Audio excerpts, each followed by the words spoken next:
Have you ever wondered if a single car could not only dominate a sport, but also change its trajectory forever?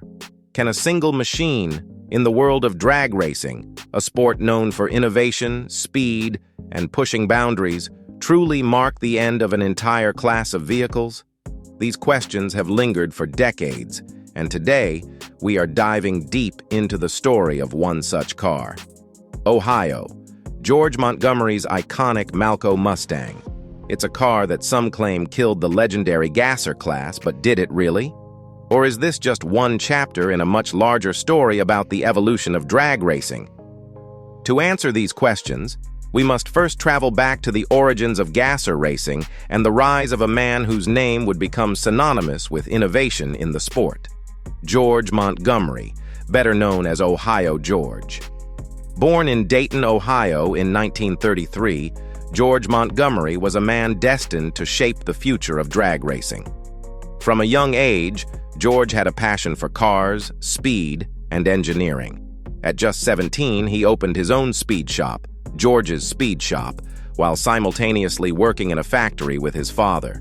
This dual life, factory worker by day, car builder by night, allowed him to refine his skills in machining, metalwork, and car building. These skills would eventually make George a pioneer in drag racing. It was in 1959 that George made the bold decision that would set him on the path to drag racing greatness. He bought a 1933 Willys, a small, lightweight car that was an unconventional choice. Most racers of the time were opting for larger, heavier cars like the 1940 Willys or Ford Coupes, which were more readily available in junkyards. But George had a different vision. He saw potential in the compact, lighter body of the 33 Willys, and he paired it with a powerful 414 cubic inch Cadillac 5.8 engine. The decision paid off immediately. George's Willys made its debut at the 1959 NHRA U.S. Nationals in Detroit, where it dominated the A/gas supercharged category, running a top speed of 132.5 miles per hour. The car's combination of lightweight design and a powerful engine took the racing world by storm, and George won the event. This win catapulted George Montgomery to national prominence. His car was soon dubbed the world's wildest Willys, and over the next few years, George would cement his legacy by winning the U.S. Nationals again in 1960 and 1961. But Ohio George wasn't just a skilled driver. He was an innovator. He understood that winning races wasn't just about driving fast. It was about continuously improving his machine. In 1960, George introduced a radical new design feature to his Willys, a coil-over suspension system in the front of the car. This was an unheard-of modification at the time, and it shocked the NHRA tech inspectors, who didn't know how to classify such a groundbreaking setup. However, George's foresight paid off, as the new suspension allowed for better weight transfer and handling, giving him an edge over his competitors. Throughout the early 1960s, the gasser class was the crown jewel of drag racing. These cars, with their high-riding front ends, powerful engines, and unique appearances, captivated fans at every event. The gasser wars, fierce competitions between top racers, dominated the scene. Ohio George was at the forefront of this movement, becoming one of the sport's most famous drivers. But like any sport, drag racing was constantly evolving. As the 1960s progressed, new competitors, new technologies, and new engine designs began to emerge. George realized that to stay competitive, he needed to keep innovating. In 1963, the NHRA changed the rules for the gasser class, and George saw an opportunity. He swapped out his trusty Cadillac engine for a smaller, lighter, small-block Chevy engine. This move allowed him to compete at a lower weight, which gave him a performance advantage against his competitors who were still running larger, heavier engines like the Chrysler Hemi. George's innovations didn't stop there. He continued to refine the suspension and aerodynamics of his Willys, making it one of the most balanced and efficient cars on the track. Despite facing new challenges and competitors, George managed to stay ahead of the curve, consistently winning races and proving that he was still a force to be reckoned with. However, by 1965, The sport of drag racing was changing faster than ever. Larger engines and new technologies were beginning to make George's small-block Chevy obsolete. For the first time in 6 years, George lost at the NHRA Nationals.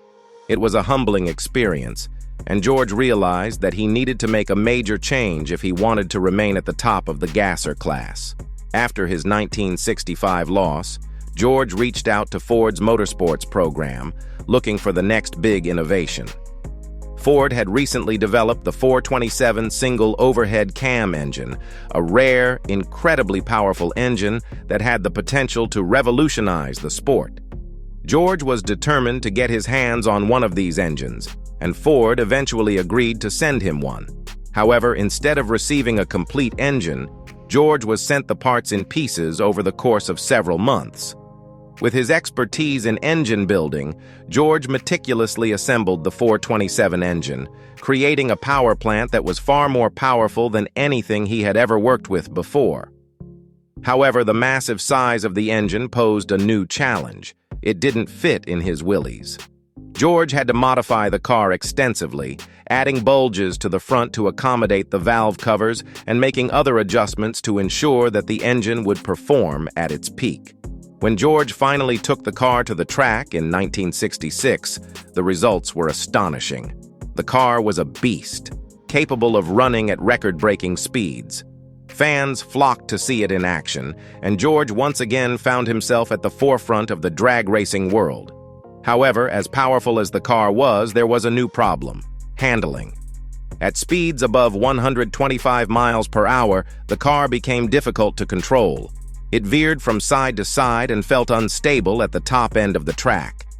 That same year, Ford invited George to test his car in their wind tunnel, and the results were shocking. The Willys was experiencing over 600 pounds of rear lift at high speeds, essentially trying to take flight. This explained the handling issues George had been facing. While he was able to keep the car competitive for a time, it became clear that the days of the Willys body were numbered. At the same time, a new class of cars was emerging in the drag racing world: funny cars. These fiberglass-bodied, high-powered machines were the future of the sport. They were faster, sleeker, and more aerodynamic than the gassers, and they quickly began to capture the attention of fans and manufacturers alike. Recognizing the potential of the funny car class, Ford offered George one of their new 1967 Mustang fastback fiberglass bodies. This was a significant opportunity, and George, always an innovator, seized it. He used the 1933 Willys frame as the foundation for his new Mustang, combining the modern aerodynamic body of the Mustang with the power and precision of his 427 engine. The result was a car that would forever change the landscape of drag racing. The Malco Mustang, as it came to be known, made its debut at the 1967 NHRA Spring Nationals, and it caused an immediate sensation. The car was faster than any gasser before it, and its modern design set it apart from the traditional gassers that fans were used to.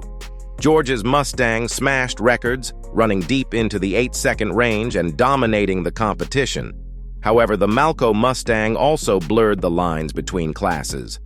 While technically still a gasser, the car's fiberglass body and resemblance to the funny cars of the time raised questions about whether it truly belonged in the gasser class. Fans and competitors alike were left wondering, was the gasser era coming to an end?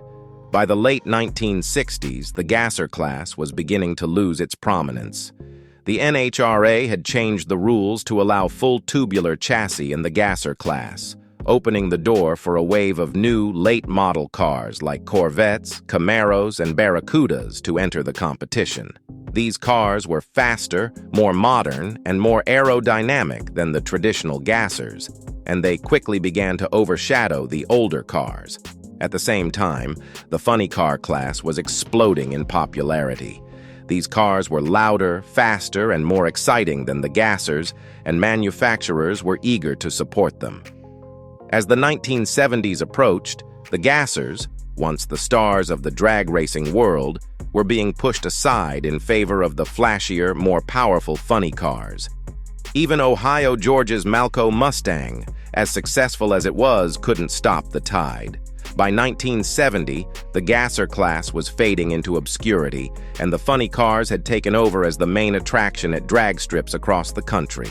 So did Ohio George Montgomery's Malco Mustang kill the gasser class? The truth is more nuanced than a simple yes or no. While the Malco Mustang was undoubtedly a groundbreaking car that blurred the lines between gassers and funny cars, it wasn't the sole reason for the decline of the gasser class. The sport of drag racing was evolving, and the rise of the funny cars was inevitable. In the end, Ohio George didn't kill the gasser class. He adapted to the changing landscape of drag racing, just as he had always done. His innovations, from the Willys to the Mustang, pushed the boundaries of what was possible in the sport. And in doing so, he helped usher in a new era of drag racing, where speed, power, and innovation reigned supreme.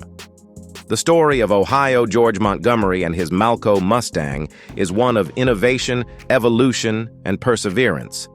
It's a story of a man who refused to be left behind, even as the sport around him changed.